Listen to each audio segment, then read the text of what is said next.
Olá, boa noite. Quarta-feira, 23 de outubro de 2024. São 6 horas e 4 minutos e o Povo News, segunda edição, está no ar com muita informação, com muita análise. Seja muito bem-vindo, seja muito bem-vinda. Você já pode deixar o seu like para chegarmos juntos à primeira meta do dia, de 50 curtidas. Convido também a se inscrever no canal, ativar o sininho, compartilhar, perguntar, sugerir. Participe! E você sabe, estão faltando só 4 dias para o segundo turno das eleições municipais. Eleitores de 51 cidades do Brasil retornam às urnas para escolher o futuro dos seus municípios. As informações mais importantes sobre as disputas pelo país e principalmente aqui em Fortaleza, você acompanha agora no Povo News. Eleições do Povo 2024. Oferecimento Grupo Marquise. A segunda rodada da pesquisa Quest para o segundo turno das eleições em Fortaleza, divulgada nesta quarta-feira, mostra que os candidatos Evandro Leitão, do PT, e André Fernandes, do PL, estão tecnicamente empatados. Evandro Leitão tem 44% das intenções de votos contra 42% de André Fernandes. Embora o cenário configure empate técnico entre os candidatos, é a primeira vez que o candidato petista aparece numericamente à frente. Vamos acompanhar os dados completos aqui na tela. Vamos lá. Então, Evandro Leitão, do PT, 44%. Ele manteve, me parece exatamente, aumentou um ponto, eu acho, em relação à pesquisa anterior da Quest. Evandro Leitão, 44%, André Fernandes, do PL, 42%, branco e nulo, 12%, não sabe, 2%.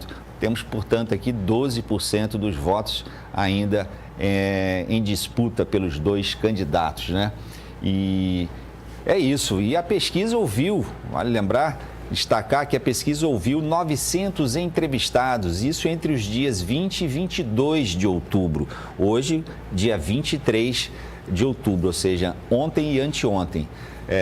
A margem de erro dessa pesquisa é de 3 pontos percentuais para mais ou para menos. O nível de confiança é de 95%. O levantamento foi contratado pela TV Verdes Mares. E para analisar os números de mais uma pesquisa pela Prefeitura de Fortaleza, está comigo aqui no estúdio Carlos Maza, jornalista e colunista do Povo. Olá, Maza. Muito boa noite. Então, Maza, segue o empate entre os dois candidatos, desta vez com uma vantagem numérica, pequena, mas uma vantagem numérica de Evandro Leitão. Maza, um sinal de alerta para a campanha de André Fernandes e uma injeção de ânimo à campanha de Evandro Leitão? Ou, no fundo, não faz muita diferença para o psicológico, digamos assim, das militâncias? Opa, boa noite, Tardan, boa noite a todo mundo que acompanha a gente. Pois é, simbolicamente faz muita diferença, Tardan? A gente sabe que nessa reta final de campanha os ânimos estão extremamente acirrados. Eu acho que as pessoas estão ocupando a rua como a gente não via há muito tempo aqui em Fortaleza, talvez nem na eleição de 22 tenha tido uma presença tão pesada, das pessoas que apoiam os candidatos na rua, quanto a gente está vendo aqui desde o último fim de semana aqui em Fortaleza, com atos muito grandes registrados pelos dois lados praticamente todos os dias, Simbolicamente tem esse peso aí, até porque acaba sendo a primeira vez que o Evandro Leitão aparece numericamente à frente, nessas pesquisas. Agora, a análise bruta, dura, real, que se pode fazer dos dados, não aponta uma vantagem muito clara para nenhum dos dois candidatos. Nem mesmo o André, quando estava um pouco na frente antes, a gente falava coisa parecida, Agora, com o Evandro, a leitura é praticamente a mesma. Todos os movimentos dentro da margem de erro, O Evandro Leitão oscila positivamente um ponto para cima, E o André Fernandes oscila um ponto para baixo. Mas movimentos dentro da margem de erro e eles encontram com uma margem boa de empate técnico, Não é nem aquele empate técnico, às vezes, que fica forçando um pouco, que o eleitor não consegue compreender muito bem. Agora, são só 2 pontos de diferença, Basicamente uma distância de um ponto para cima e para baixo de cada um. E aquela história que a gente sempre repete nessas análises que a gente faz, Tardan? É importante que o eleitor leve em consideração a margem de erro, Ter uma certa desconfiança com relação a isso. Porque a própria pesquisa prevê que dentro daquele intervalo ali, os resultados podem estar em qualquer um daqueles pontos. Então, o empate técnico não é só uma coisa para preencher protocolo, é hoje um resultado que não dá para dizer com muita segurança ali qual dos dois sairia vitorioso na hora da urna. O que reforça aquele quadro que a gente vê desde a primeira pesquisa do Datafolha aqui, que a gente até comentou junto aqui no Povo News, que é um cenário bastante acirrado, uma disputa voto a voto, com pouco espaço de troca, né, entre os candidatos. A gente vê que é muito difícil o eleitor do Evandro ou o eleitor do André passar um para o lado, um para o outro, porque já está bastante consolidado o voto, e que hoje as próprias estratégias das campanhas refletem isso, né? Vem muito mais no sentido de tirar voto do adversário, de desconstrução dele e tudo mais, do que de puxar para si o voto, destacar o seu próprio candidato. Então, uma coisa muito, né, disputada, muito acirrada, vai ser até o último dia. Agora, pesquisa é aquela coisa que a gente fala, né? Retrato do momento. Ela não prevê o resultado da eleição, mas ela indica tendências. E aí, é a primeira vez que o Evandro aparece numericamente na frente. Será que isso vai se manter? Eu acho que é aí que a pesquisa Quest aí acaba sendo mais interessante. Será que no sábado, quando sai outra rodada dela, esse crescimento do Evandro vai se mostrar novamente ou vai ser só uma oscilação mesmo? É aí, né, que a gente vai ver exatamente. Se no sábado vier um Evandro crescendo ainda na Quest, aí pode-se falar com um pouco maior de segurança que há uma tendência de crescimento dele. Mas hoje tudo igual, né, e tudo. E isso já se reflete até nas próprias estratégias, né? Você tinha começado me perguntando sobre acender um alerta na campanha do André. Olha, eu acho que já acendeu desde o fim de semana passado, né? A gente tinha visto uma campanha do André até agora muito focada em propostas, né? Evitando atacar o adversário dele, mas desde o último sábado a coisa mudou um pouco. A gente viu aí já uns spots de rádio, que inclusive foram retirados do ar pela justiça, em que já se atribuía ao Evandro ali pautas mais ideológicas da direita, falava, o Evandro é o candidato que é contra o aborto, não sei o quê, aliás, a favor do aborto, no caso, e já usava já essa pauta ideológica que estava um pouco mais ausente da campanha do André. A gente viu também um André mais defensivo, que na segunda-feira convocou uma coletiva de imprensa para acusar ali a campanha do Evandro de ter envolvimento com os áudios fraudulentos que realmente circularam aqui em Fortaleza. É importante que se diga, é importante que haja sim uma investigação, se alguma campanha tem, né? Porque uma coisa é a existência de um áudio fraudulento, outra coisa é quem é o responsável pela materialidade disso, né? E foi o que o André denunciou e que agora está sendo apurado. Enfim, um momento ali que mudou um pouco a estratégia. Uma campanha que estava um pouco mais na defesa, agora fica mais reativa. Hoje mesmo, no horário eleitoral de rádio e TV, a campanha do André bate muito forte naquela questão das mulheres, né? Que é um ponto que o PT tem usado contra ele. Enfim, não sei se acende um alerta, mas certamente anima bastante aí o cenário, Tardan. Voltando a repetir, tudo igual. Eu acho que a pior coisa que pode acontecer numa eleição é gente que fica entrando num discurso de já ganhou, atrapalha o próprio candidato ou acaba passando uma certa arrogância para quem está indeciso. Eu acho que vai ser uma eleição que até o domingo ali, 5 horas da tarde, quem estiver falando que tem certeza com alguma coisa está fazendo muito mais torcida do que juízo, Tardan. Você falou tudo igual, né? Lembrando, na pesquisa anterior, né? Estavam os dois com 43 e agora Evandro sobe um ponto, 44, e André Fernandes cai um ponto, 42. Mas uma outra coisa que você mencionou também sobre essa campanha, que está muito acirrada, muito disputada na rua, né? A gente está vendo. Eu queria te perguntar uma coisa, uma impressão minha, queria saber como é que é a sua impressão. Está muito disputado, muito polarizado, para usar essa expressão da moda quase, mas a impressão que eu tenho é que está menos agressiva dessa campanha deste ano em relação, por exemplo, a de 2022. Você concorda, não? É uma boa análise, Tardan. É complicado a gente falar isso, porque se a gente falar isso agora, daqui a uma hora vai acontecer uma coisa, né? E eu espero que não aconteça, então eu não quero queimar minha língua. Mas até agora tá sim, a gente nota. Eu acho que a eleição municipal, ela acaba tendo um teor meio diferente, né? A eleição presidencial, a gente vê envolver ali Lula e Bolsonaro, são personalidades que mexem mais com as pessoas em si. Mas em volume de pessoas na rua aqui em Fortaleza especificamente, eu tô sentindo mais aqui, né? Eu acho que a gente tem coisas bem distintas, né? Sendo bem sincero e honesto aqui na análise, eu acho que o André Fernandes, ele por ser um cara que representa uma ruptura, uma novidade, ele empolga mais o eleitorado dele, né? Ele é um candidato que regimenta mais as pessoas em volta da liderança dele. Enquanto o Evandro tem ali uma coisa que muitas das pessoas entram muito mais pelo PT, né? Pelo Lula, pelo sentimento e pelo anti-bolsonarismo ali, acaba agitando um pouco mais. Então você tem, por um lado, uma campanha de um cara que consegue mobilizar muito esse sentimento na população e, do outro lado, o Evandro tem uma estrutura maior, né? Tem ali também prefeitos do interior que estão ajudando. Então tá tendo um volume de campanha muito grande nas ruas, como eu pelo menos, não via há bastante tempo, principalmente na periferia aqui. Agora, do jeito que você falou, e sem querer zicar aqui, numa paz grande, enfim. A impressão que eu tenho é essa. A gente teve eventos ontem e hoje. Ontem teve ali, eu acho que no Jardim Iracema, a poucos quadras, um do outro, e não houve nenhum registro de violência, nem de intimidação, nem nada do tipo. Já teve até bandeiraço na Avenida da Universidade, que é um polo ali consolidado da esquerda, né? E que não teve conflito, cada um de um lado da rua. E hoje tinha também, eu acho que no Conjunto Ceará. Tudo na paz. Espero que continue assim até o domingo. E até para sempre, né? Vamos torcer para um amadurecimento maior aí do debate político. Mas, estou vendo aqui, a gente mostrou, está aí na tela para quem está nos acompanhando, tem 12% de branco e nulo, mais 2% de não sei, são 14% aqui nessa pesquisa Quest de votos em disputa. Vamos ver que tem uma outra pesquisa, aí eu queria depois fazer uma pergunta para você ligado a isso. É o seguinte, a primeira pesquisa Ideia para a Prefeitura de Fortaleza neste segundo turno foi divulgada nesta quarta-feira e aponta vantagem numérica para o candidato André Fernandes, do PL, que tem 49% das intenções de voto, contra 43% de Evandro Leitão, do PT. O cenário configura empate técnico, mas no limite da margem de erro, de 3 pontos percentuais para mais ou para menos, né? Vamos acompanhar os números aqui na tela. Está aqui, pesquisa Ideia Fortaleza. André, 49%, Evandro, 43%. Isso aqui no segundo turno. E vamos aqui, cadê o gráfico? Tem um gráfico aqui? Está aqui, pesquisa estimulada, 43%, 49% André Fernandes, Evandro Leitão, 43%. Ninguém, branco e nulo, 4%. Não sabe, 4%.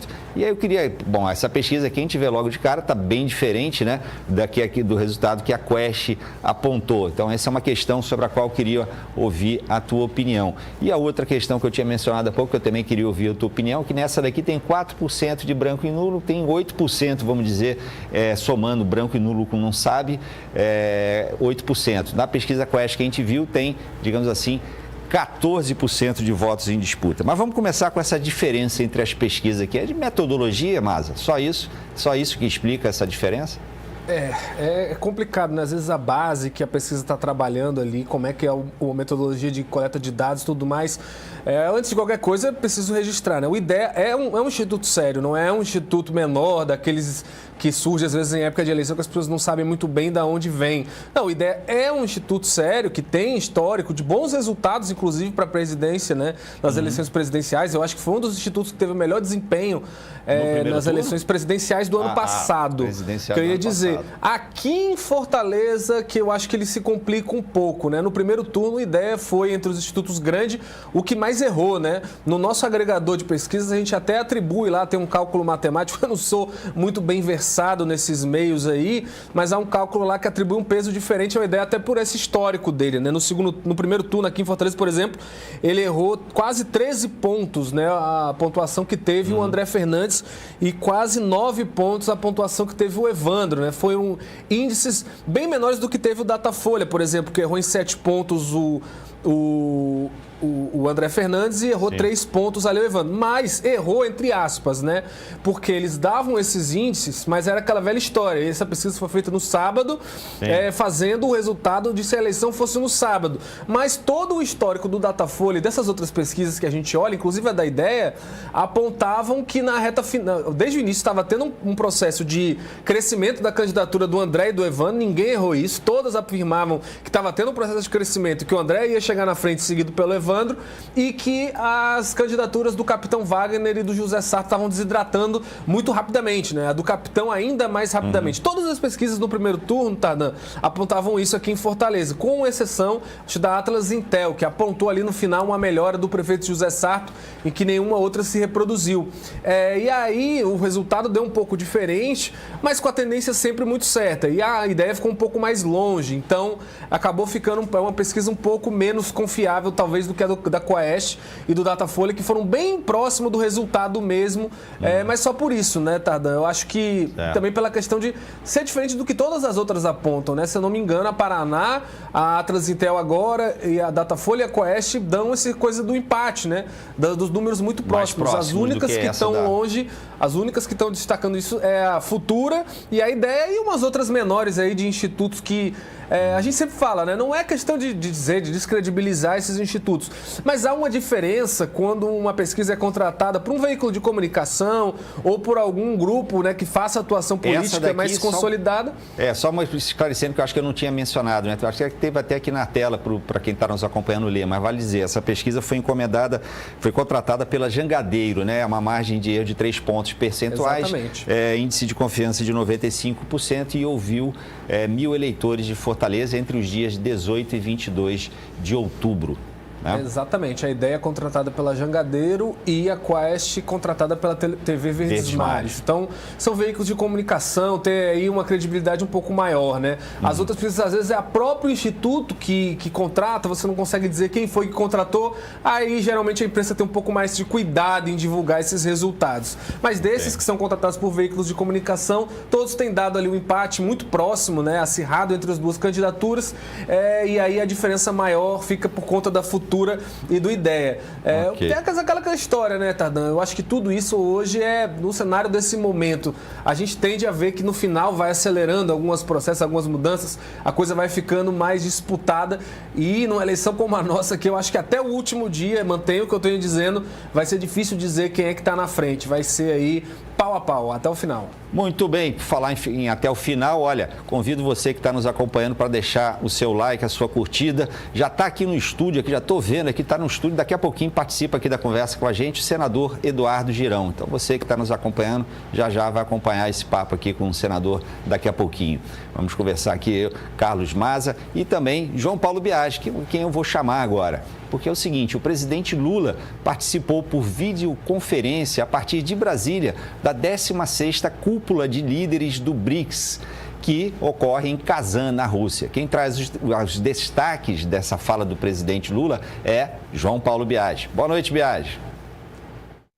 Oi, Tardan. Muito boa noite a você, a todos que nos acompanham. Pois é, o presidente Lula não pôde viajar para Kazan, na Rússia, para participar da cúpula dos BRICS, mas deu um jeito de participar aqui de Brasília, lá do Palácio da Alvorada, por videochamada. Ele fez um discurso ali de pouco mais de 6 minutos e entre os assuntos abordados pelo presidente Lula, ele falou sobre a importância do mundo todo tratar com prioridade o caso das mudanças climáticas. Ele também disse que já é hora dos BRICS, do bloco, que reúne aí os países emergentes, países aí que estão emergindo ali do terceiro para o primeiro mundo, do sul global para uma aliança global maior, eles terem uma moeda comum. A gente vai ver exatamente esse momento do discurso do presidente Lula. Vamos acompanhar.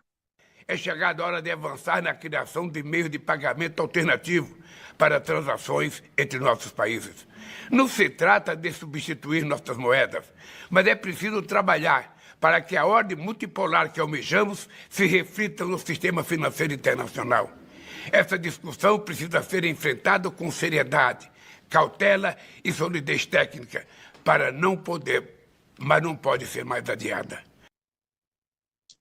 Só para deixar claro, Tardan, a moeda comum não é uma moeda única para todos os países do BRICS, é uma moeda comum ali, que pode ser inclusive o renminbi, moeda chinesa, para poder basear todas as negociações feitas entre os países. Hoje em dia, toda essa negociação é feita com base no dólar, tendo o dólar como referência, que é a moeda de referência mundial. Mas por conta do câmbio, alguns países do BRICS, principalmente aqui o Brasil, se sentem prejudicados por essa variação do câmbio e aí esses negócios são tidos como não tão benéficos como seriam uma moeda comum entre todos os países. Além disso, Lula também falou sobre a necessidade de uma taxação maior para os mais ricos e tentar ali reduzir a tributação para os mais pobres, mesmo com a presença do presidente da Rússia, Vladimir Putin. O presidente Lula também falou sobre as guerras entre Rússia e Ucrânia e também no Oriente Médio. Ele voltou a condenar a postura de Israel. Vamos acompanhar mais um trecho do que disse o presidente Lula. Na Assembleia Geral da ONU, Gaza se tornou o maior cemitério de crianças e mulheres do mundo. Essa insensatez agora se alastra para a Cisjordânia e para o Líbano. Evitar uma escalada e iniciar negociações de paz também é crucial no conflito entre Ucrânia e Rússia. No momento em que enfrentamos duas guerras com potencial de se tornarem globais, é fundamental resgatar nossa capacidade de trabalhar juntos em prol de objetivos comuns. Por isso, o lema da presidência brasileira será fortalecendo a cooperação do Sul global para uma governança mais inclusiva e sustentável. Companheiros, espero vê-los na próxima CURPA para construir mais um capítulo da nossa história comum. Muito obrigado, presidente Putin, e muito obrigado aos companheiros que estão em Kazan.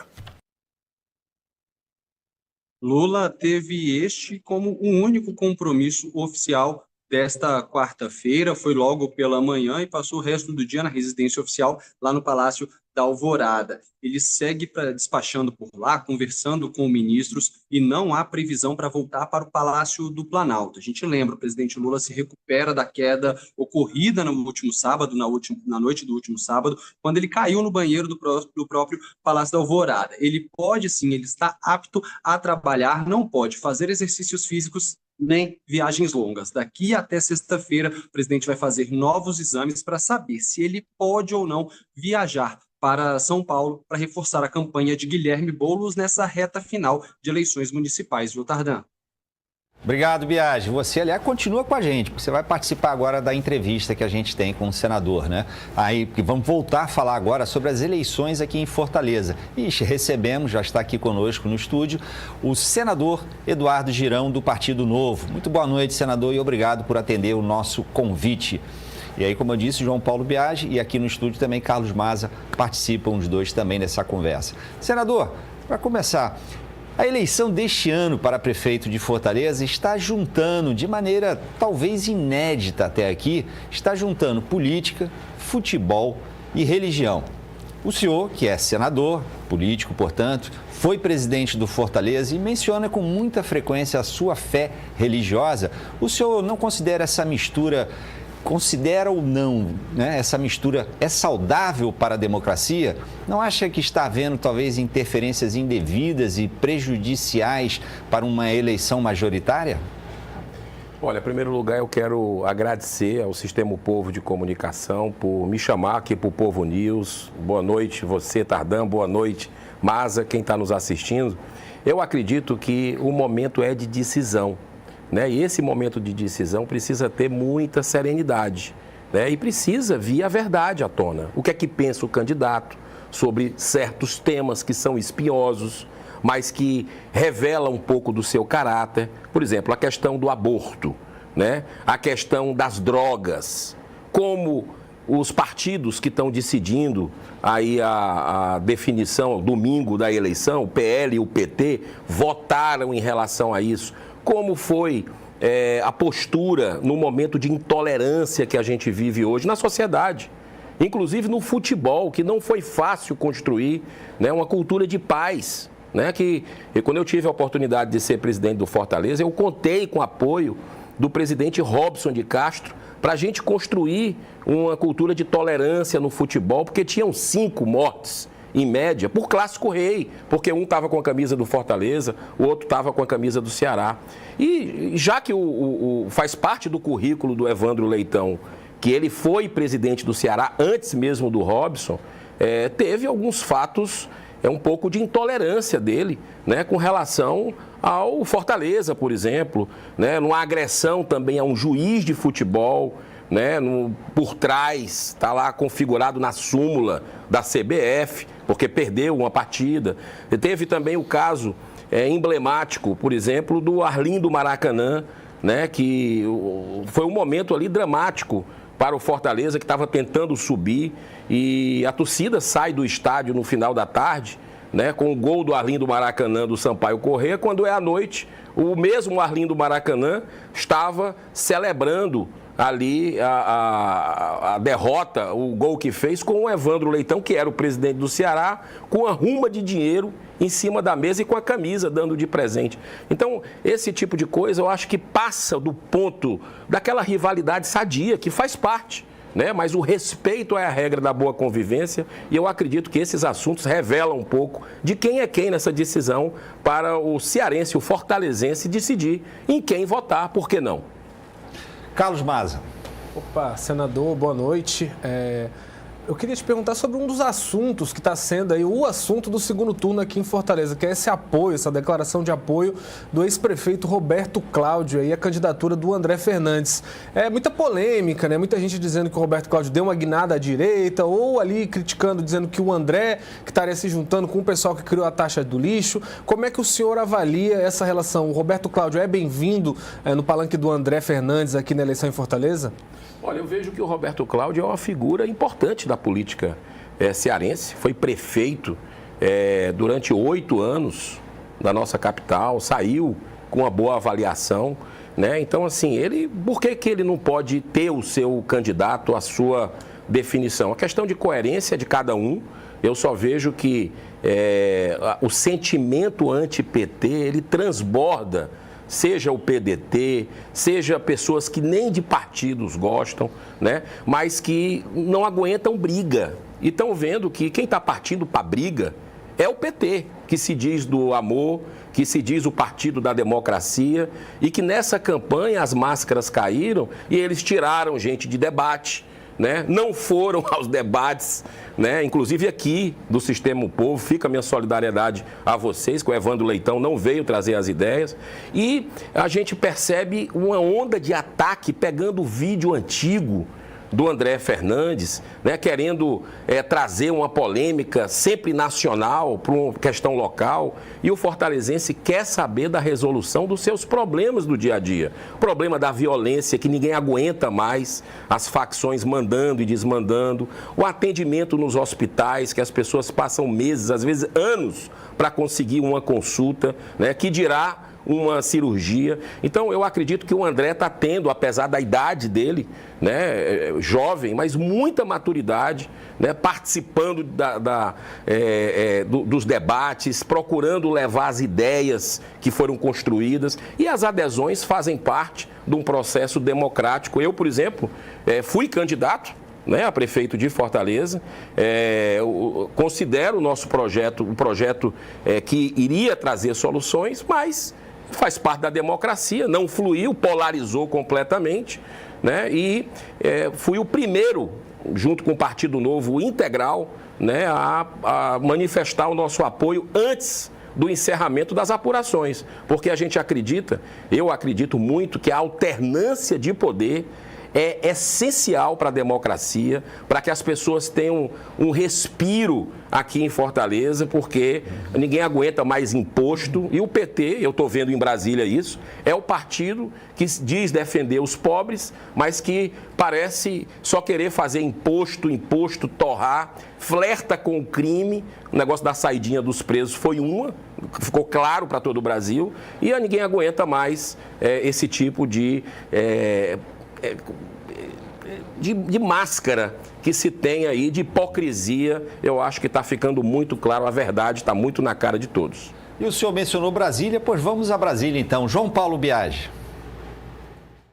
Oi, líder, muito boa noite ao senhor, boa noite a todos que nos acompanham. Líder, aqui falar um pouquinho de Congresso Nacional. No Senado Federal, houve três candidaturas de senadores para prefeituras. Tanto o senhor quanto os senadores Carlos Viana e também o senador Vanderlan Cardoso não obtiveram êxito, não conseguiram chegar nem no segundo turno. Algo diferente ocorreu aqui na Câmara dos Deputados. Dos 83 deputados que se candidataram, eles podem ser eleitos em 22 dessas cidades. Queria perguntar para o senhor, líder, por que isso ocorre aqui dentro do Congresso Nacional? O senhor acha que a maior parte dos louros são dados para a Câmara dos Deputados? Quantos recursos das emendas parlamentares chegam para os municípios? Os deputados conseguem ganhar ali maior notoriedade do que os senadores? Como que o senhor vê isso? Eu vejo até como desvio de função as emendas parlamentares. Eu sou contra. Sempre me manifestei nesse sentido, né? Apoio projetos que possam dar sempre transparência às emendas, mas que elas um dia possam acabar, né? Porque o senador e o deputado é para fiscalizar e para fazer leis. Né? Então, é uma coisa para se perpetuar no poder. Eu sou contra a reeleição e acredito que esse instrumento de emendas parlamentares devia acabar. O que eu vejo por exemplo, não posso falar pelos outros candidatos, né, de outros estados, mas por Fortaleza houve uma flagrante blindagem para que o meu conterrâneo fortalezense não soubesse que eu fosse candidato. Eu fui tirado, para você ter uma ideia, no meio do debate. Isso nunca aconteceu em nenhum lugar do Brasil e nem do planeta, né? Segundo pessoas que foram pesquisar. Então, para você ter uma ideia, eu fui acompanhar alguns vereadores em votações e na fila, esperando, o fortalezense chegou, mas que número é esse que está com o senhor aí? Eu disse, não, é o número, eu sou candidato. O senhor é candidato? Então, é uma coisa um pouco desigual o que aconteceu, mas é um sistema, né? É um sistema que, inclusive, o André está conseguindo, o André Fernandes, transcender com muita verdade, né? Colocando as suas ideias, e eu acredito que essa libertação está próxima. Agora, o eleitor está percebendo os movimentos. Você tem, por exemplo, o ministro da Educação, Camilo Santana, que pediu férias no período de 23 de setembro até 4 de outubro e depois pediu férias de novo. Ou seja, os alunos do Brasil estão todos estudando, não teve recesso, né? Mas o ministro acha que é mais importante estar na política para eleger seu correligionário, para um projeto de poder, do que de estar à frente da pasta do Ministério da Educação. Enquanto isso, você viu o que aconteceu lá na Universidade Federal do Maranhão, né? Uma pornografia dentro de sala de aula, e o que o ministro não se manifesta, né? Então a população está vendo, está entendendo o que é prioridade, o que é os valores e princípios de cada um. Senador, a gente está vendo aí um movimento, está até, me parece, ganhando mais musculatura, de anistiar os golpistas lá de 8 de janeiro e, consequentemente, de anistiar também o ex-presidente Jair Bolsonaro, tornar-o elegível, né?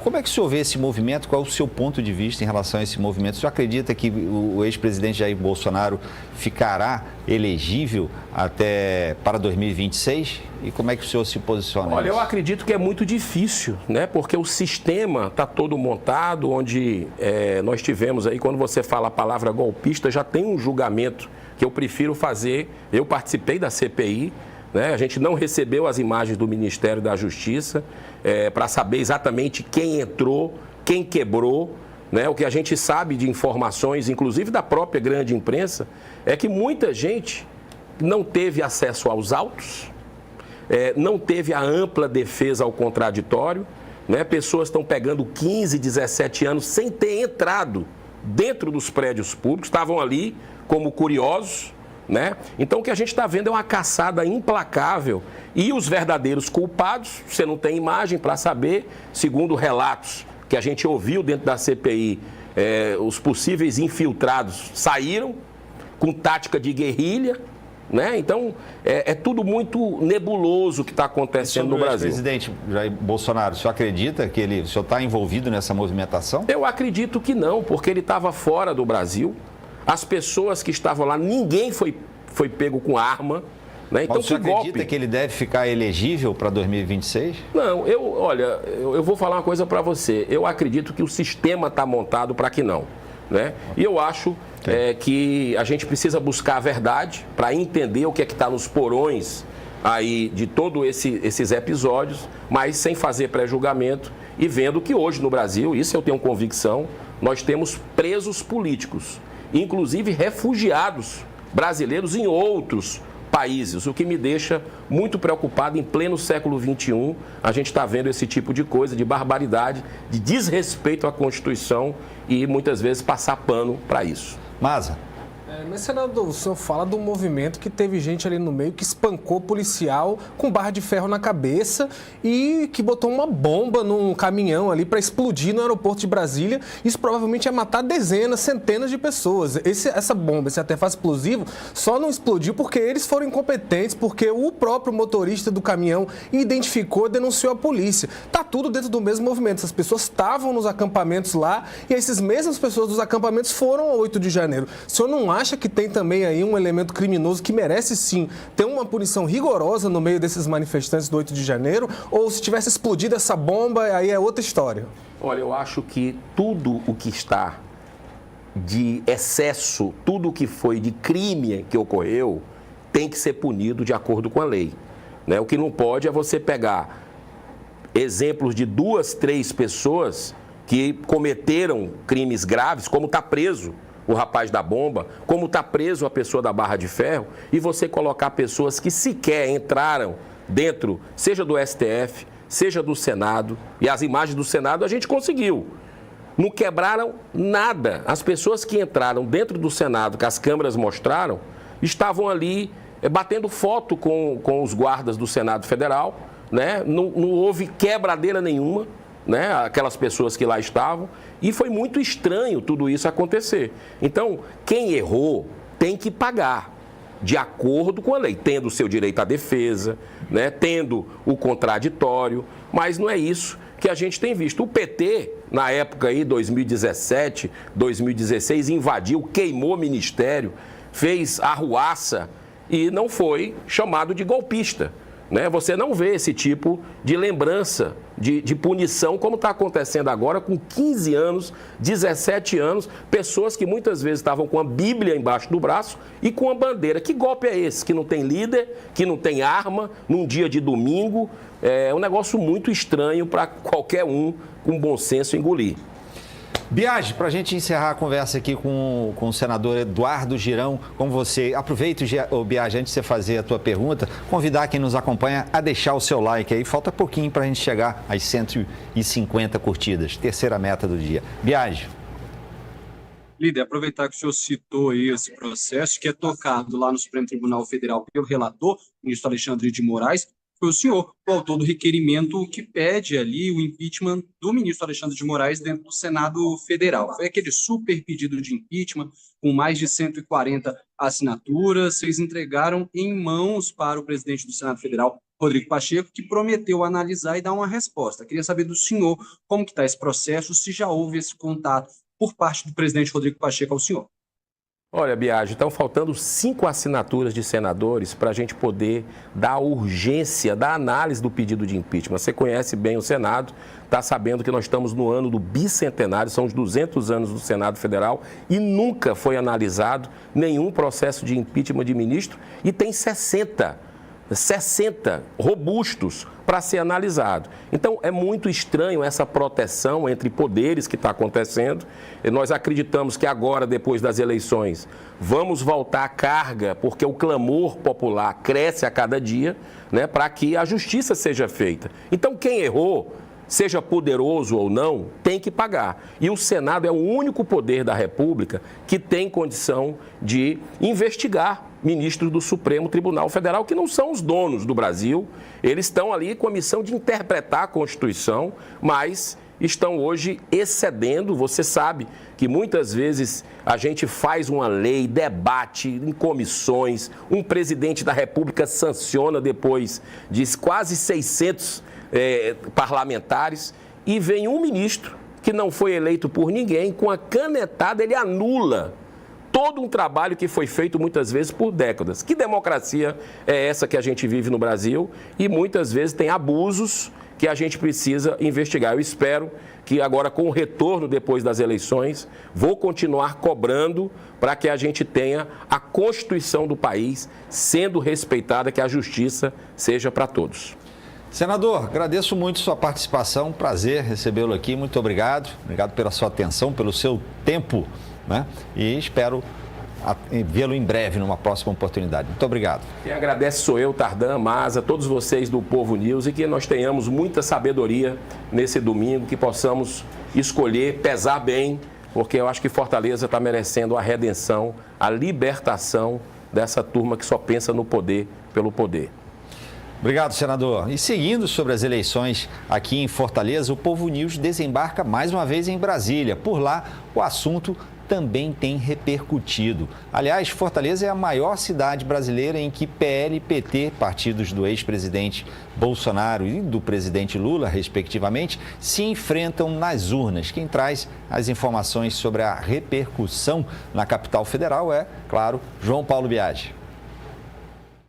Olha, Tardan, hoje mais cedo eu conversei com o presidente do PDT, André Figueiredo, e perguntei para ele sobre possibilidades de punições para, principalmente ali, Roberto Cláudio e também para o ex-ministro Ciro Gomes. Ele rechaçou qualquer possibilidade, disse que não há nenhuma discussão sobre expulsão dos dois filiados ao PDT e que eles vão seguir juntos sim. Que há uma certa dissidência, entendimentos diferentes dentro do partido, mas não vai haver punição para quem apoiar André Fernandes, o candidato do Partido Liberal. A gente lembra que o PDT é aliado do governo federal aqui em Brasília. São partidos muito próximos, o PT e o PDT. Também nas outras capitais que têm aí representantes, seja do PT ou do PDT no segundo turno, em todas elas, são 4, os dois partidos estão juntos, somente em Fortaleza que isso não ocorre. Mas como eu disse, mandei mensagem para o André Figueiredo e perguntei sobre isso. Ele me disse o seguinte, abre aspas para ele, não haverá punições, estamos com visão de realidade bem diferentes nesse segundo turno, mas nossa caminhada antes desse momento fala mais alto, foi o que disse o André Figueiredo com exclusividade ao povo, viu, Tardan? Volto com você. Obrigado, Biagi. E o atual prefeito e candidato à reeleição à Prefeitura de São Paulo, Ricardo Nunes, do MDB, tem 44% das intenções de voto neste segundo turno na disputa contra o deputado federal Guilherme Boulos, do PSOL, que aparece com 35%, isso de acordo com a pesquisa Quest, divulgada nesta quarta-feira. A margem de erro é de 3 pontos para mais ou para menos. E aí, Maza, eu te pergunto, Guilherme Boulos, né, do PSOL, tem caminhado pela cidade de São Paulo, dormido na casa de apoiadores, realizado a campanha que ele chama de 24 horas por dia, um movimento até então, me parece, nunca visto. Esse modelo de campanha, você acredita, pode resultar em uma virada ou, quem sabe, numa diminuição dessa diferença?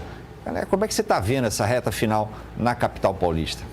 Poder pode, né, Tardan? Mas eu acho que quem acredita nisso é o pessoal da campanha do Boulos, ou que pelo menos deveria acreditar, né? Até para ter empolgação para fazer o seu trabalho. Agora, o que os números indicam aí, o que a própria tendência do primeiro turno, da forma como foi travado ali o embate, como ficaram as forças políticas, as composições da sociedade em São Paulo, mostram um caminho bem difícil para o Guilherme Boulos, né? Principalmente porque o candidato que vai ser o voto, que vai ser o fiel da balança, acaba sendo o voto do Pablo Marçal, né? Que a gente sabe, é um perfil de eleitor ali que muito dificilmente vai migrar para o Boulos, né? Uma coisa que a gente não teve aqui em Fortaleza, por exemplo. A gente teve aqui um Capitão Wagner, mas um Capitão Wagner ultimamente mais um pouco centrado, apelando mais ao eleitor de centro, e que aí a gente vê nas pesquisas se divide bem o eleitorado dele. O José Sarto a mesma coisa, né? Wagner com a tendência maior de migrar para a direita, mas o Sarto com a tendência maior de migrar para a esquerda. Então você tinha um perfil da disputa ali que sugeria uma briga maior no segundo turno, enquanto lá em São Paulo você tinha, né, quase um quarto dos votos na mão do eleitor do Pablo Marçal, que é um eleitor que já começa com um veto talvez mais forte, né?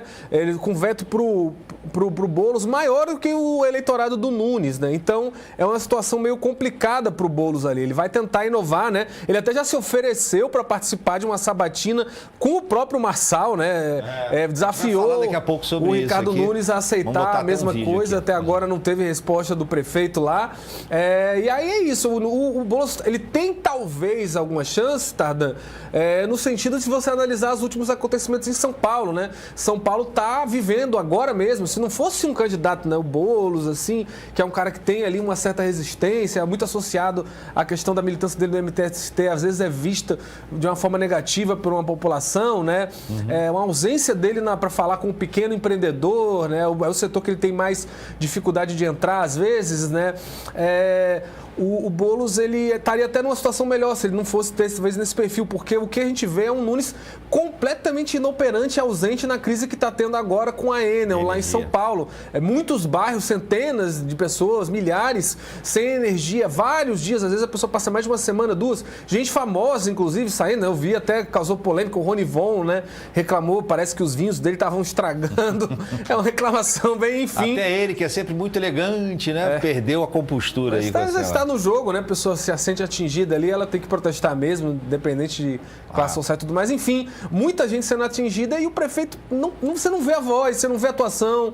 Se imaginava que em campanha tivesse uma coisa mais forte, acabou sobrando para o Tarcísio engrossar a voz ali para Enel. Já o prefeito tem uma atuação meio mambembe ali, você não consegue entender. Aí as últimas declarações dele e do Tarcísio, mas mais fortemente dele, era procure ao PROCON. Ora, como o PROCON, energia elétrica é necessidade básica, é direito, é obrigação do Estado prover, não é uma relação de consumo. Eu sei que esse pessoal é a favor de sair privatizando tudo, então isso reflete um pouco o pensamento dele, a forma como eles veem essas coisas como se fosse uma relação de consumo, de compra e venda, né? Não, é um direito fundamental. A prefeitura incorre num equívoco muito grande, numa incompetência muito grande, quando não engrossa a voz, quando não vai cobrar o direito do cidadão, ela também nesse caso. Enfim, uma inoperância muito grande do prefeito, mas ainda assim me parece que é muito difícil para o Boulos mudar. E primeiro porque o Nunes tem a maior coligação, tem ali um centrão muito forte no lado dele, tem um apoio do bolsonarismo e o voto que é o fiel da balança lá em São Paulo vai ser o do Pablo Marçal, que não vai votar no Boulos de jeito nenhum. Desde o início já se sabia disso e a gente já falou aqui, inclusive, algumas vezes, Tardan.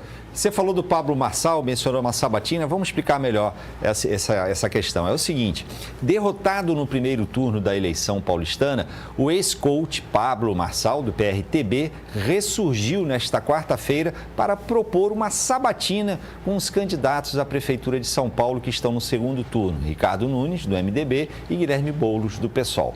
Em publicação nas redes sociais, Marçal disse que o encontro seria para perguntar o que o povo quer saber dos candidatos ao cargo mais importante da capital paulista.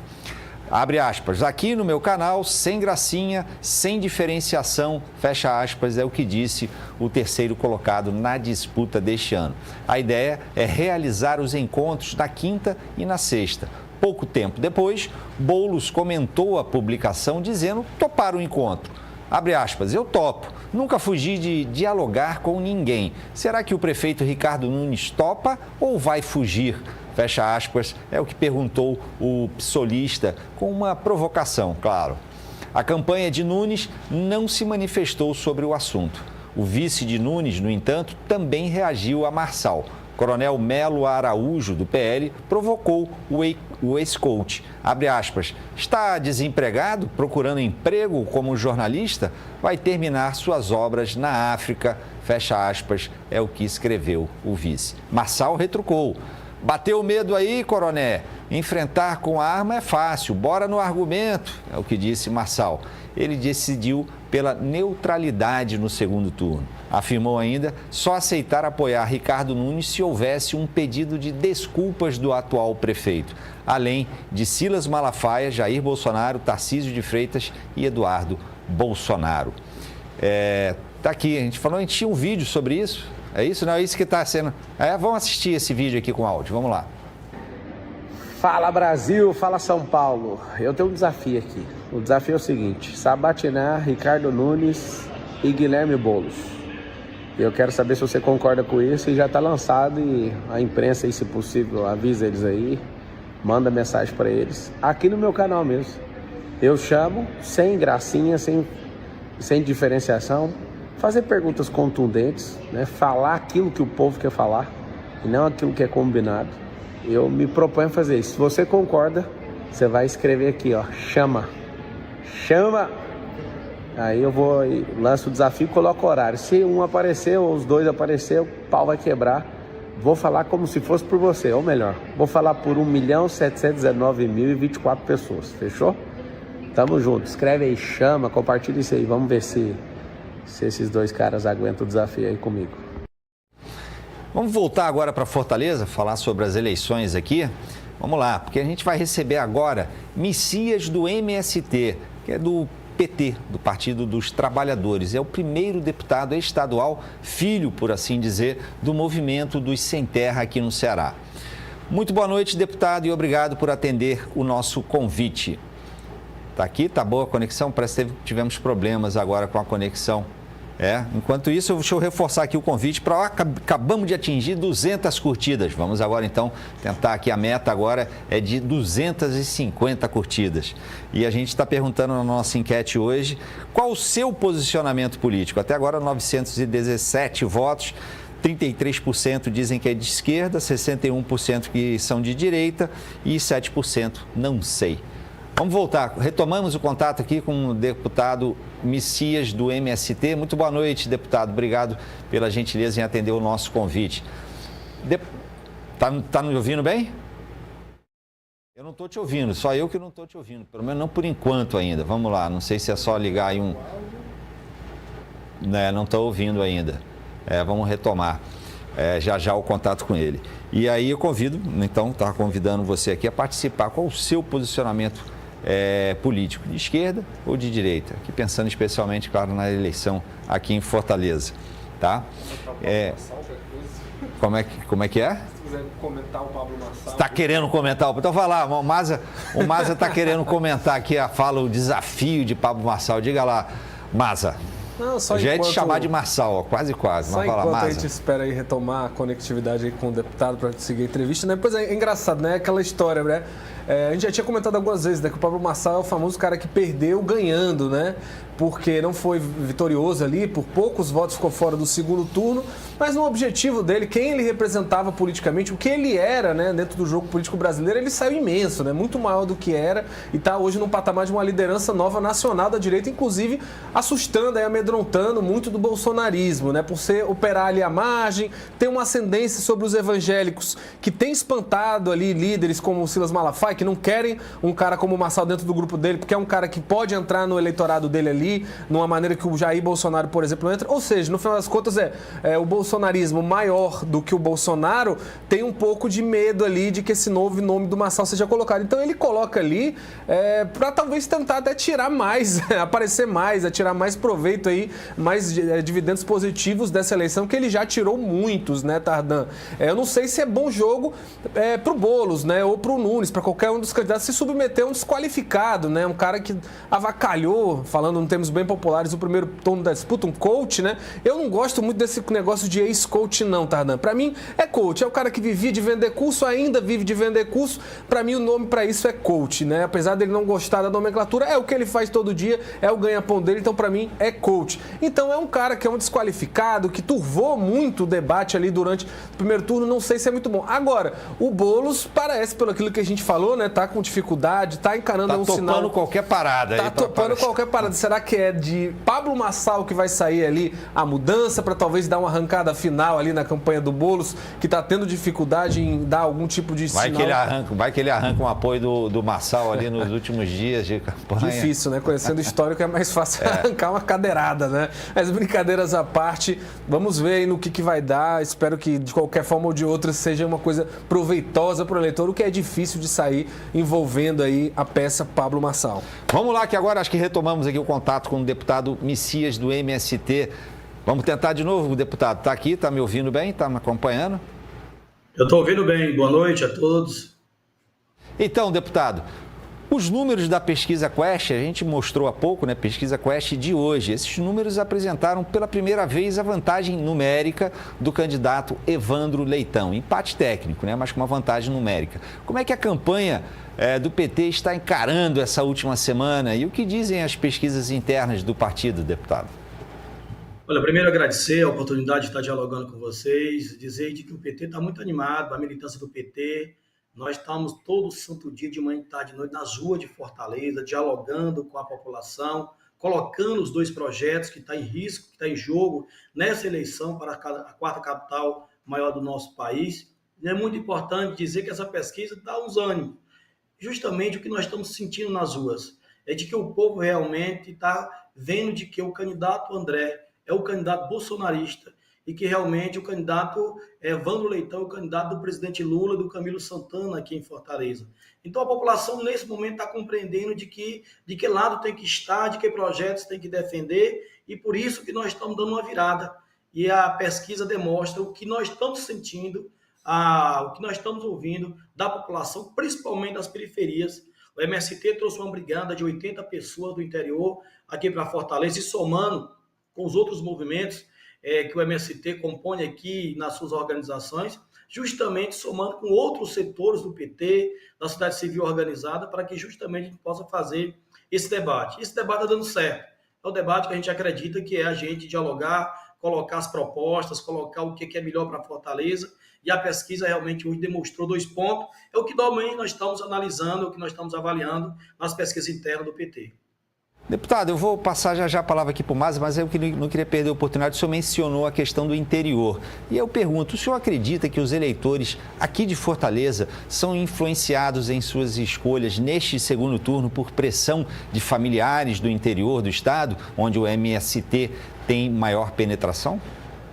Não necessariamente, assim, o que nós estamos fazendo é porque nós somos um movimento nacional e estamos espalhados em mais de 68 municípios aqui do estado do Ceará. O que o MST está fazendo é trazendo sua militância para dialogar com o povo.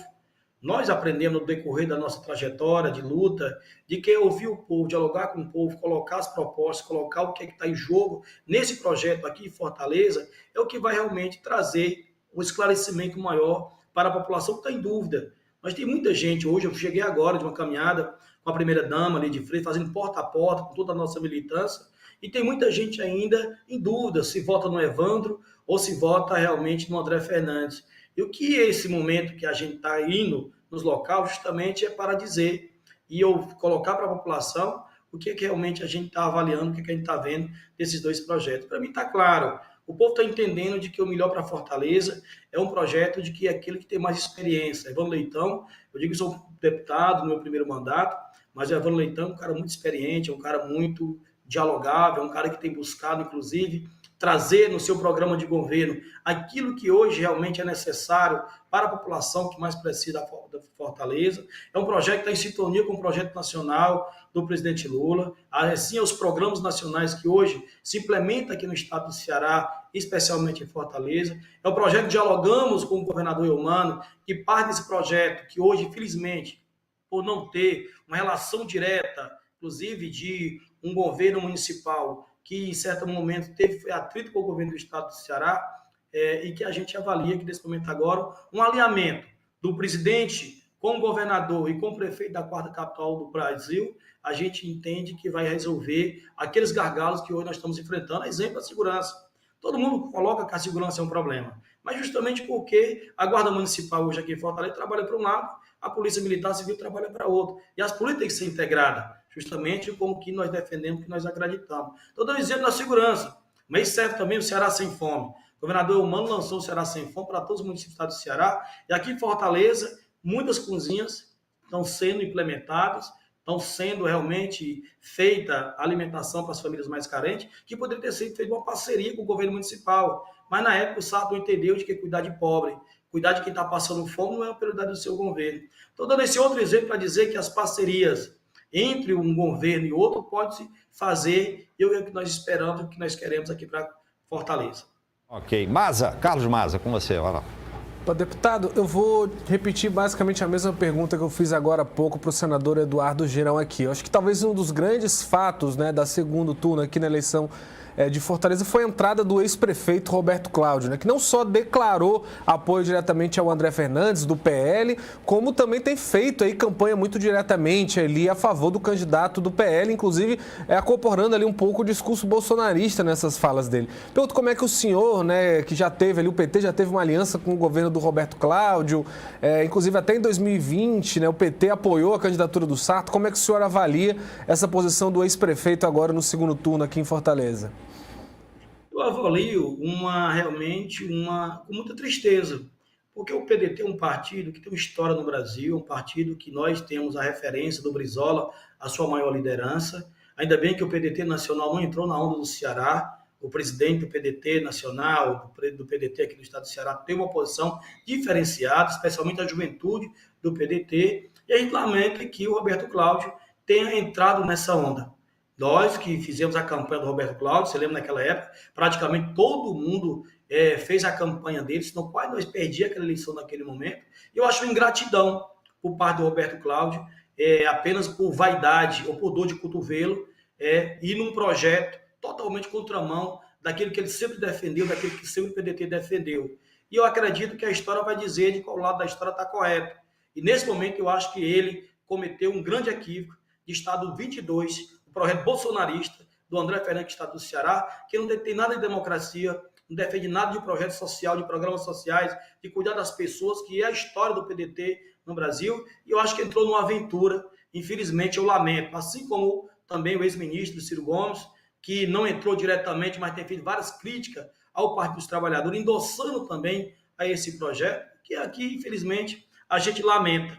O bom é que o povo está vendo nas ruas de que, por mais que o Sarto tenha entrado na eleição, na disputa agora, para tentar puxar o seu eleitorado para o 22, no caso do André, o povo não está entrando nessa onda. O povo está se comportando diferente e esse eleitorado, com certeza, vai votar no 13, vai votar em Evandro. Perguntar uma coisa, o senhor fala essa questão do Sarto, né? Mas o prefeito declarou oficialmente que ele está neutro na disputa, não apoia nenhum dos dois. Por que o senhor diz isso? O senhor acha que ele declarou isso, mas na prática está apoiando o André Fernandes? Não, na verdade, assim, que eu acho que o Sarto, ele está na dele, ele deu a declaração, ficou neutro, né? Quem entrou mesmo, que está fazendo campanha, que está realmente indo para os debates, que está fazendo as críticas, é o Roberto Cláudio, que é isso que eu lamento, né? Foi o prefeito de Fortaleza, que o PT ajudou, inclusive, na sua eleição, na sua reeleição, e agora está cuspindo no prato que comeu, né? Realmente está apoiando um projeto que eu acredito que, do fundo do coração, ele não acredita nesse projeto e está apoiando por oportunismo ou por algum acordo que foi feito com o PL aqui no estado do Ceará para manter-se uma candidatura antipetista, uma candidatura contra, né, o candidato Evandro, que a gente acha que na política a gente não pode ter esse comportamento. Nós não podemos fazer uma política olhando pelo retrovisor ou fazendo com o fígado. A gente tem que fazer pela razão, por proposta, não olhando só por uma conjuntura local, mas olhando pela conjuntura nacional, porque o processo eleitoral em Fortaleza passa, daqui em 2026 vem outro processo eleitoral, assim é no Brasil, aqui vai ser no Ceará, e as lideranças políticas, a qual o Roberto Cláudio é uma referência do estado do Ceará, eu acredito que ele se perdeu ao decidir apoiar o 22 aqui nessa eleição em Fortaleza. Deputado, o que o PT não fez ainda e precisa fazer, ou talvez esteja planejando fazer, para vencer as eleições de domingo? A gente mencionou há pouco aqui no programa aquele caso lá do Guilherme Boulos em São Paulo, né, que está indo às ruas domingo na casa de eleitor, fazendo debate com a população no meio da rua. Enfim, o PT, a campanha do PT, pensa em fazer alguma estratégia diferente daqui nesses 2 dias? Temos quinta, sexta e sábado aí para antes da eleição? Olha, a estratégia que o PT ele já está fazendo, que é ir para a periferia de Fortaleza, que é trazer todos os aliados que hoje o PT tem com os partidos de base, que hoje está fazendo a campanha de Evandro, fazendo com que a militância saia da sua casa, saia do sofá e vá às ruas conversar, dialogar com o povo. Eu acho que é isso que está sendo feito. Eu acredito que isso vai ter sido feito até o dia da eleição. Claro que vai ter um período de domingo que não vão poder fazer, não vão fazer isso até sexta-feira, que é o período eleitoral que nos permite, mas a gente vai fazer com muita intensidade, como nós estamos fazendo agora, que é dialogar, quer conversar, quer explicar os projetos, quer colocar o que é que está em risco, o que é que está em jogo para a população de Fortaleza, principalmente para a classe trabalhadora. Porque o discurso do André é um discurso muito fácil. Mas nós já vimos esse discurso muito fácil na época do Bolsonaro, em que ele trouxe realmente falácias, fake news, mentira, enganou o povo brasileiro, depois de 4 anos não entregou nada do que ele realmente não tinha condição, porque realmente não tinha proposta, e que realmente o seu pensamento, a sua ideia e o seu projeto realmente é fazer um projeto para uma minoria, né? Dividindo a população, levando ódio, levando realmente aquilo que para nós é muito perigoso, que é você dividir o povo. Do lado que é verde e amarelo, do lado que é vermelho, ou do lado que é azul, isso não existe. O que nós temos que fazer um trabalho na política, o que está sendo feito, que nós concordamos, é fazer um debate de ideias, é um debate de propostas, é o que nós estamos fazendo no PT, não levando mentira, fake news, para confundir e enganar o povo de Fortaleza, que depois realmente vai trazer consequências. Assim foi feito o Bolsonaro, assim fez quando foi eleito e assim não fez o que se comprometeu e trouxe consequências a todo o Brasil. E o André é o mesmo projeto, tem a mesma ideologia, tem o mesmo pensamento, agora está se comportando porque os marqueteiros estão dando uma ajustada. Inclusive, ignorou. Se você olha em Fortaleza, você vê as fotos É só a metade agora. Ele cortou a metade do Bolsonaro, botou só a metade da foto do André Fernandes agora nos carros, para esquecer de que Bolsonaro não faz parte do seu grupo político e que a gente sabe que faz parte 100%. Obrigado, deputado. Maza, para encerrar, tem alguma pergunta ainda, Maza? Eu ia falar exatamente sobre isso, talvez se o deputado quisesse falar um pouco mais, né? Que a Bela Carmelo teve com a gente aqui há uns dias atrás, a vereadora eleita, né? Foi a vereadora mais votada aqui, esposa do deputado Carmelo Neto, e ela disse que o André não estava escondendo o Bolsonaro, né? Que na verdade o Bolsonaro que teria uma agenda muito concorrida ali e estava difícil vir para Fortaleza. O senhor então discorda dela? Eu queria que você falasse um pouco mais sobre isso. Essa pergunta é o que o Bolsonaro está fazendo. Quais capitais que ele está indo, quais estados que ele está indo. Ele não é mais presidente, ele não está fazendo nada.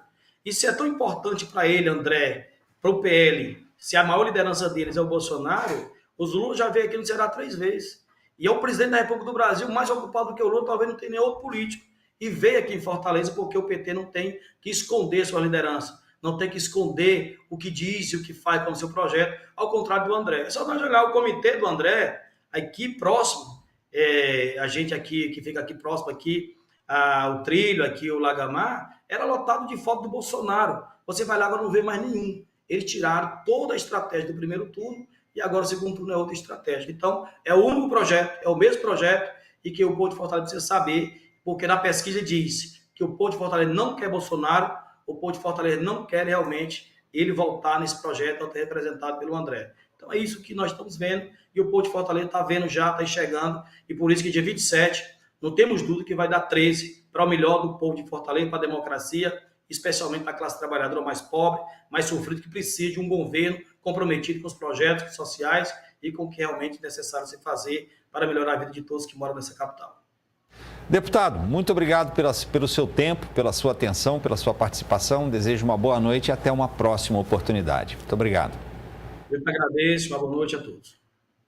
Maza, acho que podemos nos despedir por hoje também. Sexta-feira você está de volta aqui com a gente, né? Exatamente. E aí, tem um fim de semana animado aí pela frente. Você estará com a gente aqui sexta, sábado e domingo, né? Exatamente. É isso aí. Fim de semana juntos aí. Vai ser muito bom. Obrigado, Maza. Boa noite, bom trabalho. Mudando agora geral de assunto. Mais de 200 torcedores do Peñarol foram presos nesta quarta-feira na Praia do Recreio, zona oeste do Rio de Janeiro. Isso por conta de uma confusão generalizada com registros de furto, incêndios e confronto direto com a polícia militar. As informações são da própria PM. A torcida do clube uruguaio está na cidade para acompanhar a partida contra o Botafogo pela Copa Libertadores da América. Em nota postada nas redes sociais, a PM diz que agentes do batalhão especializado em policiamento em estádios, esses policiais faziam policiamento preventivo na região quando foram alertados do furto de celular em um estabelecimento comercial. O aparelho teria sido encontrado com um dos integrantes do grupo. E o caso foi levado para a 16ª Delegacia de Polícia. Ainda segundo a PM, os torcedores do Peñarol iniciaram a confusão com um grupo de pessoas na praia. Fizeram saques, depredaram estabelecimentos comerciais e veículos na região. Uma pistola foi apreendida pelos policiais. O governador do Rio de Janeiro, Cláudio Castro, disse em rede social que mais de 200 torcedores causaram confusão generalizada na Zona Oeste e foram detidos e levados para a cidade da polícia. O governador escreveu, abre aspas, o Rio não é lugar de baderna. Determinei que as polícias prendam, levem para a delegacia e escoltem para fora do Rio de Janeiro os torcedores do Peñarol que causaram uma confusão generalizada na Zona Oeste. Fecha aspas. É o que disse o governador. O Centro de Operações da Prefeitura do Rio confirmou que um ônibus foi incendiado na Avenida Lúcio Costa, no Recreio, e os bombeiros foram ao local para controlar o fogo.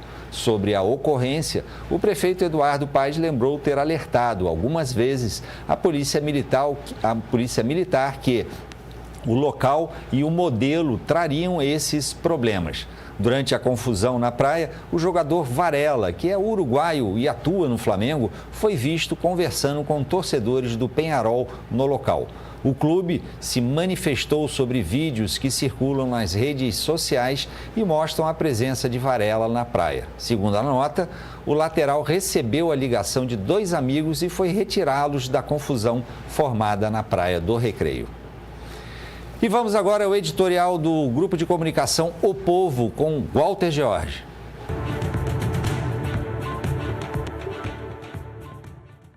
Um litígio fundiário coloca em evidência no noticiário a vila de Jericoacoara, normalmente famosa por suas belezas naturais. 26 anos depois do local passar por uma regulamentação fundiária, apareceu alguém se dizendo proprietária, após um longo tempo de silêncio. O Grupo de Comunicação O Povo entende que o melhor caminho para superar o imbróglio é a busca de uma solução que respeite a integridade do que está em jogo, sem pressa e sempre focando no interesse público colocado em questão. De um lado, há o direito à propriedade reivindicado, mesmo que tardiamente, por quem se diz dono originalmente do terreno. De outro lado, existe uma comunidade que não pode ser prejudicada por uma situação nova e inesperada que apareceu. É importante o papel destinado, no caso, à Procuradoria-Geral do Estado, como voz do que representa o interesse público na discussão. As partes envolvidas precisam chegar a um acerto, na perspectiva de fazer Jericoacoara voltar a ser manchete apenas por suas belezas naturais. O povo tem opinião. Tem opinião, sim. Você, claro, também tem muita opinião. Você deixou sua opinião aqui na nossa enquete. Qual o seu posicionamento político? 35% disseram esquerda, 59% direita e 6% não sei. Até aqui, 1.153 votos. Muito obrigado pela sua participação.